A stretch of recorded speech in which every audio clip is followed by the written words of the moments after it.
जितने हसीन नज़ारे उतने ही हुनरमंद अफराद। गिलगित बल्तिस्तान में लकड़ियों के फन पारे मुकामी अफराद के टैलेंट का मुंह बोलता सबूत हैं। ऐसे ही बासलाहियत अफराद से मिलते हैं नदीम खान की रिपोर्ट में। हुंजा का नाम ले तो जहन खूबसूरत वादियों में खो जाता है। सयाहों की इस जन्नत में टैलेंट की भी कोई कमी नहीं। इन्हीं में से एक हैं इब्राहिम शाह, जो लकड़ियों से ऐसे फन पारे बनाते हैं कि देखने वाले देखते रह जाएं।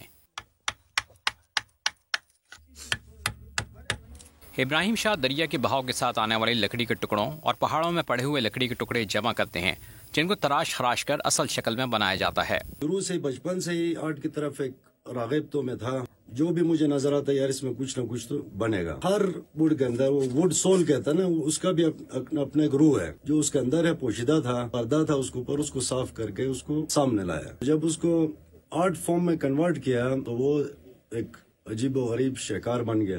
हुंजा वुड आर्ट के तौर पर बनने वाली इस शॉप पर लकड़ी से बने फन पारे गैर मुल्की सयाहों की तवज्जो का मरकज भी बनते हैं। जो समझने वाले हैं वो खरीदते भी हैं, और स्पेशली फॉरेनर्स जो आते हैं वो तो बहुत ही खुश होते हैं कि ऐसी जगह में ये काम हो रहा है, और टूरिस्ट को एक प्रमोशन भी है इससे। जैसे ये फैला, लोगों ने देखा, समझा इसको, अभी इसकी तरफ आ रहे हैं और सीखने की भी कोशिश करते हैं कुछ लोग। इब्राहिम शाह गिलगित बल्तिस्तान में लकड़ी के फन पारे तैयार करने वाला वाहिद शख्स है। इस फन की तरवीज के लिए सरकारी सरपरस्ती करके लकड़ी के फन पारों के लिए वुड आर्ट गैलरी बनाई जा सकती है।